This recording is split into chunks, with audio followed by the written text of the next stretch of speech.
La dictadura de Maduro busca frenar el TIAR. Con el reingreso de Venezuela al Tratado Interamericano de Asistencia Recíproca,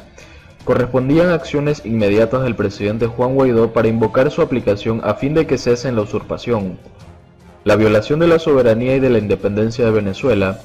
La realidad objetiva evidencia que, utilizando la negociación de Barbados, el dictador Maduro frena la aplicación del TIAR, con el absurdo de poner como aparentes operadores de la maniobra a los encargados de recuperar la libertad y la democracia. El 23 de julio pasado, la Asamblea Nacional de Venezuela, en una sesión de calle, aprobó en una segunda discusión la ley de reincorporación al TIAR, luego de una moción de urgencia solicitada por el presidente. Pero, en la misma sesión, el presidente Guaidó expresó que el TIAR no es mágico, no es un botón que soluciona todo, por el contrario, nos obliga a salir a ejercer la mayoría que somos en todos los terrenos. El dictador Maduro reaccionó violentamente amenazando con encarcelar a los parlamentarios que aprobaron el TIAR, diciendo que la grúa está lista para detener a quienes insistan en llevar adelante un tratado de cooperación militar interamericana. El ministro de Defensa del régimen, el general Vladimir Padrino, declaró que la FARC rechaza de manera contundente las nefastas intenciones de una minoría política imperialista,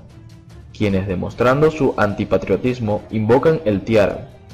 Diosdado Cabello condenó la reincorporación al TIAR y amenazó con retirar la inmunidad de los firmantes con el sofisma que la justicia se encargará de los responsables. Las reacciones de la dictadura no pudieron ser más claras para demostrar lo acertado de la estrategia de activar el TIAR para recuperar la soberanía y la independencia de Venezuela. A diferencia de Guaidó, los Maduro, Padrino, Cabello y el castrochavismo saben que el TIAR es mágico contra la usurpación. Inexplicablemente, luego de la aprobación de la reincorporación, en lugar de invocar el TIAR, el presidente Guaidó ha insistido en no crear falsas expectativas,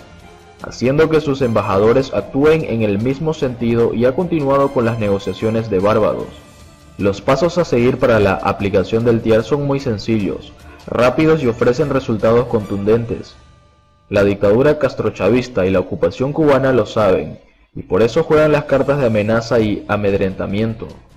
La propaganda para desprestigiar al TIAR como mecanismo imperialista y sostener la negociación de Barbados para seguir ganando tiempo y dividir aún más la oposición. El presidente Guaidó tiene la obligación de pedir la reunión del órgano de consulta del TIAR, que debe reunirse inmediatamente a convocatoria del presidente del Consejo Permanente. La gran ventaja a favor de la liberación de Venezuela es que en el órgano de consulta del TIAR existen condiciones para que el reconocimiento de la determinación de la agresión y la adopción de medidas tenga no solo 2/3 de votos que el tratado exige, sino prácticamente unanimidad, porque de los 17 estados miembros, todos han reconocido como presidente de Venezuela a Juan Guaidó. La invocación del TIAR integrará la amenaza creíble contra la usurpación y hará que se adopten una o más de las medidas siguientes: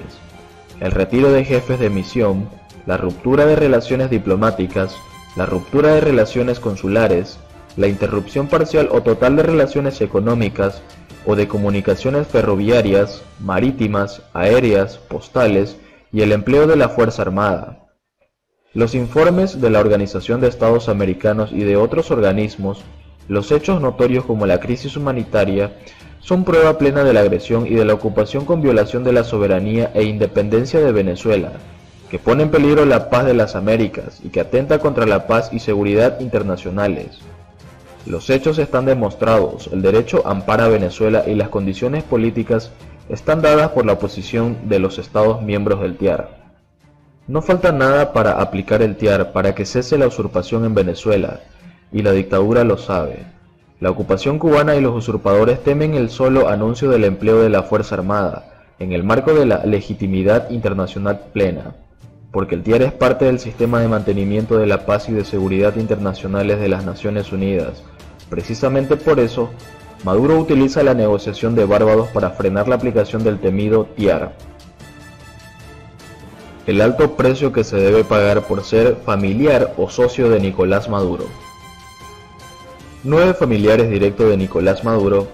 10 socios comerciales o empresarios afines a su gobierno y 52 empresas entre locales y transnacionales, además de 138 funcionarios de su administración, han sido perseguidos por la justicia o han sido objeto de sanciones financieras. En la región, el Grupo de Lima le ha cerrado préstamos, apoyo militar,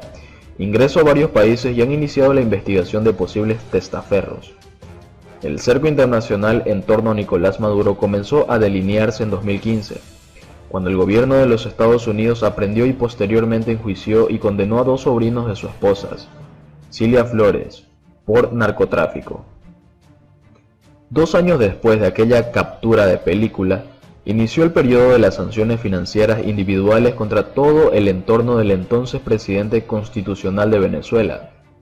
Desde entonces, 9 familiares directos de Maduro, 10 socios comerciales o empresarios afines a su gobierno y 52 empresas entre locales y transnacionales han sido perseguidos por la justicia o han sido objeto de sanciones financieras por parte de Estados Unidos, Panamá, México y Colombia principalmente. Pero además los países que integran el Grupo de Lima les han cerrado préstamos, apoyo militar, ingreso a sus territorios y han sido iniciados por parte de investigaciones de posibles testaferros. Las recientes sanciones contra su círculo familiar más cercano, los hijos de su esposa Cilia Flores y una de sus nueras por parte de Estados Unidos, vienen a complementar una medida adoptada el año pasado por el gobierno de Panamá, de bloquear a 16 empresas radicadas en ese país, propiedad de otra rama familiar de Cilia, los Malpica Flores. En esta ocasión, el 25 de julio, Walter, Yoser y Joshua Gavidia Flores y Mariana Staunger, la esposa de uno de ellos, entraron a la lista de venezolanos cuyos activos en Estados Unidos quedaron bloqueados por estar directamente relacionados con el esquema de corrupción en la importación con sobreprecio de productos para las cajas CLAP. La propia Cilia fue sancionada el 30 de mayo y el 25 de noviembre de 2018 por los gobiernos de Canadá y Estados Unidos respectivamente, no solo por la esposa de Maduro, sino por ser parte de su gobierno como integrante de la constituyente ilegítima, así calificada por la comunidad internacional y haber contribuido al declive de Venezuela. Pero a Cilia no le corre por las venas la sangre de Maduro, como sí le corre a Nicolás Ernesto Maduro Guerra, el hijo único del presidente de Venezuela, ex miembro de la Asamblea Nacional Constituyente y ex inspector de la presidencia,